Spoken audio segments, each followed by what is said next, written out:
Picture a laboratory rat completely incapacitated by alcohol returning to full sobriety in a matter of minutes. No staggering, no loss of motor control, just a biological reset.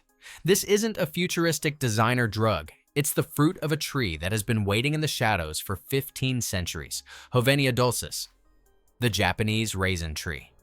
To the modern eye, it's a weed, a botanical outcast banned by conservationists and ignored by the public. But to the ancient world, it was a shield for the liver, a biological antidote that could turn wine into water. Our story begins in 659 AD during the height of the Tang dynasty. In the world's first state-sponsored pharmacopoeia, the Tang Materia Medica, physicians recorded a plant with a singular bizarre property, the ability to neutralize the toxic fire of fermented grain. The legend was so pervasive it bordered on the supernatural. The great physician Li Shizhen once recorded a story of a man who built his home using the sturdy timber of the Hovenia tree. He stored a jar of fine wine inside his new house only to find that when he opened it, the alcohol had vanished. The wine had turned to water. The ancients believed the wood was so potent that its mere presence could strip alcohol of its power. For over a millennium, emperors and monks used this tree of sobriety to erase the consequences of excess. Then, in the 1860s, a visionary doctor brought the tree to America. He was convinced it would become the West's next great sugar crop. He was wrong. The Industrial Revolution had no room for ancient botanical mysteries. The Hovenia was labeled an invader, a nuisance, and forgotten. But the tree didn't leave. It just waited for science to catch up. Modern research has finally identified the secret dihydromyricetin, or DHM. This compound doesn't just mask the symptoms of intoxication. It actively blocks alcohol from binding to the GABAA receptors in the brain. It accelerates the liver's ability to break down acetaldehyde, the toxin responsible for the crushing weight of a hangover. If you find this tree in the wild, here is the protocol for recognition and use. First, ignore the leaves. The medicine isn't in the foliage, but in the peduncles, the fleshy, twisted flower stalks that swell after the fruit ripens. They look like gnarled, reddish-brown raisins and taste like a blend of pear and cinnamon. Second, the timing is critical. These stalks are harvested in late autumn, often after the first frost has concentrated their sugars and active compounds. Third, for traditional preparation, the stalks are dried and simmered into a concentrated tea, a dark, earthy brew that ancient monks called the dew of sobriety. We spent a century trying to eradicate this plant, calling it a weed because it didn't fit our monoculture. Yet as we rediscover the link between traditional wisdom and molecular biology, the Japanese raisin tree stands as a testament to nature's resilience. It was never a weed. It was a pharmacy, waiting for us to remember how to read its labels. If you want to rediscover the forgotten plants that can heal both the land and the body, join us as we uncover more of nature's hidden armory. Subscribe, and let's look closer at what's growing in your own backyard. Imagine a substance so potent it could turn wine back into water. Not through a miracle, but through biology. For 1,000 years, the Tang Materia Medica spoke of a tree that could strip the fire from alcohol. In the shadows of ancient temples, practitioners of Eastern medicine brewed a tea from its gnarled stalks. They called it the tree of sobriety. They didn't understand the molecular chemistry the way it acted as a biological shield for the liver. They just knew that if a man drank too much, this plant could bring him back from the edge. Then in 1862, the West finally noticed. While the United States was tearing itself apart in the Civil War, Dr. George Rogers Hall was in Yokohama, Japan, hunting for a different kind of power. He wasn't a doctor looking for a cure. He was an explorer looking for a miracle crop. He found it in the wild forests of Honshu, Hovenia dulcis, the Japanese raisin tree.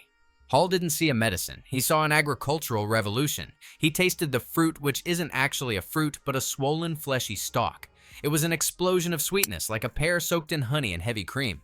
It grew fast. It was hardy. It produced massive amounts of sugar with zero care. He believed he had found a gift for the American landscape, a majestic shade tree that would drop candy for children and high-energy fodder for livestock every autumn.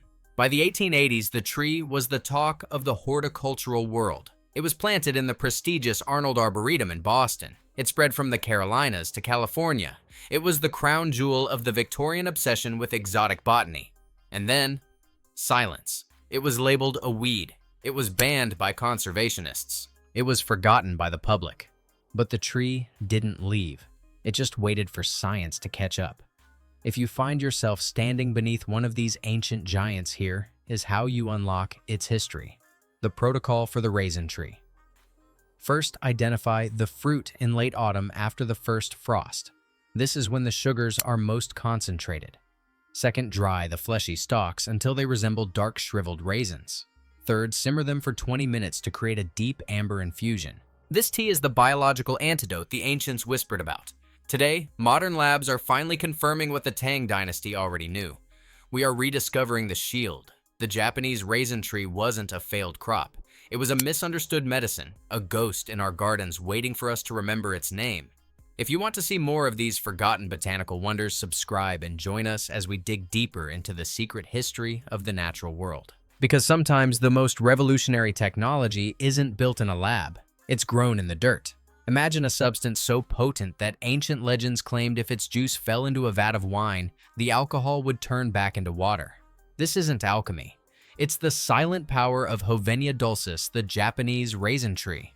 For centuries, this tree was a cornerstone of the Tang materia medica, a revered biological antidote.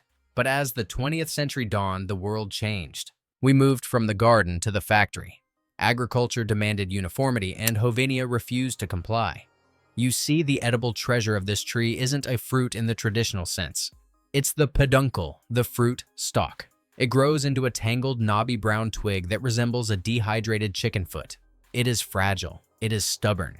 When the mechanical shakers of modern industry tried to harvest it, the stalks didn't roll down sorting lines. They tangled into a chaotic mess. Because it couldn't be mechanized, the market rejected it. But the tree didn't stop growing just because humans lost interest. It didn't leave. It just waited. In the absence of the harvest, the tree began a silent rebellion.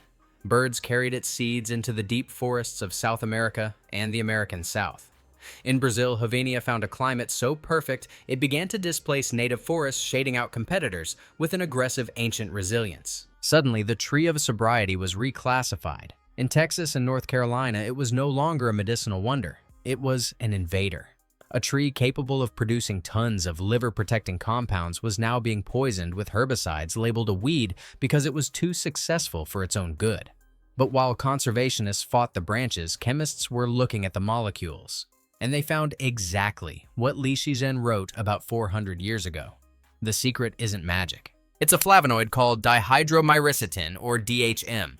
When modern science finally looked closer at these raisins, they found a nutritional profile that makes modern energy gels look primitive.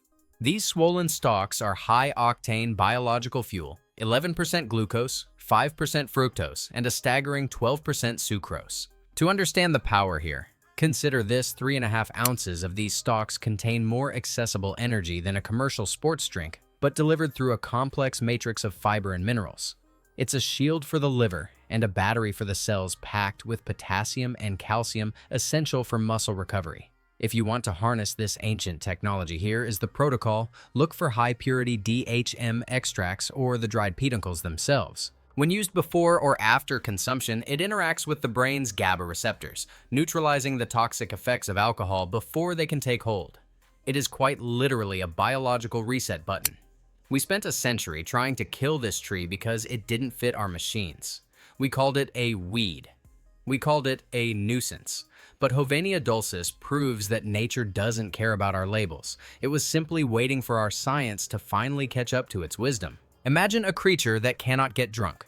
In 2012, researchers at UCLA watched as rats administered with enough ethanol to render them unconscious simply stayed awake. They weren't mutants. They were under the influence of a molecule hidden within a gnarled brown twig. This is dihydromyricetin, or simply DHM. To understand the miracle, we have to look at the sabotage alcohol commits in the brain. It floods your GABA receptors, slowing everything down: the slurred speech, the stumbling, the fog. But DHM acts like a surgical tool. It slides into those same receptors, physically blocking the alcohol from taking hold. In that 2012 study, the rats treated with DHM didn't just recover faster. They never lost their footing, but the brain is only half the battle. While you feel the buzz, your liver is fighting a war against acetaldehyde, a toxin far more vicious than alcohol itself. This is what causes the morning after misery, the headaches, the nausea. Here, DHM becomes a biological turbocharger. It forces the liver to produce more ADH and ALDH enzymes, accelerating the breakdown of poison into harmless acetate. It is quite literally helping the body flush the toxin before it can do its damage. This isn't just modern biohacking. Long before the Journal of Neuroscience, there was the Tang Materia Medica. In the 7th century, Chinese scholars recorded a tree of sobriety that could turn wine into water. They saw it as a shield for the liver, a way to protect the body's vital essence from the fires of fermentation. Yet for centuries in the West, this tree, Hovenia dulcis, was ignored. In the 1860s, it arrived on American soil only to be dismissed. It was labeled a weed, banned by conservationists, forgotten by the public. It was a plant waiting for science to catch up to its wisdom. If you want to harness this ancient chemistry, the protocol is specific. DHM works best when taken alongside your first drink or immediately after your last. It's not a license to overindulge, but a way to mitigate the biological tax our bodies pay. It reduces the urge to drink by stabilizing the brain's reward system and shields the liver from the lipid accumulation that leads to long-term damage. The Japanese raisin tree didn't leave our world, it just waited.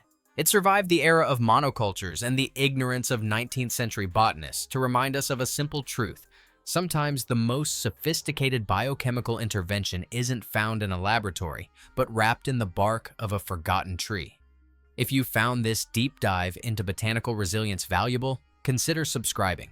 We explore the intersection where medicine and mythology are intertwined. The ancient world has many more secrets waiting to be rediscovered. For decades, we've walked past a miracle and called it a weed. We prioritized plants that looked good in plastic clamshells while the ancient guardians of our health were left to rot on the forest floor. This is the story of the Japanese raisin tree, a survivor that doesn't care about our neglect. Hovenia dulcis is not fragile. Unlike the pampered monocrops of industrial farming, this tree is a ghost of the wild. It thrives where others fail, from the frost of New York to the humidity of Florida. Once its roots find the earth, it ignores droughts. It ignores pests. It simply waits. But nature demands one thing in exchange for its secrets: patience. If you start from a seed, you are entering a decade-long pact. These seeds are locked in a hard protective armor that requires a physical wake-up call, a scratch, a scar to tell them the world is ready. It can take 7, even 10 years before the first medicinal stalks fall. However, there is a shortcut for the modern seeker. Specialized nurseries now offer grafted saplings. These are the veterans of the botanical world. Plant one and you could be harvesting your own biological antidote in as little as 3 years. It is the ultimate lazy harvest.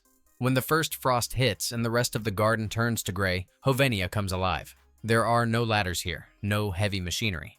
When the stalks are swollen with sugar and medicine, they simply surrender to gravity. You don't pick this fruit, you receive it. Just spread a tarp shake the branches and collect the fallen gold. The protocol for the modern alchemist is simple. First, the raw experience. The stalks taste like a complex fusion of pear, clove, and raisin. Second, the preservation. Dry them. The sugars concentrate into something resembling a date, perfect for baking or long-term storage.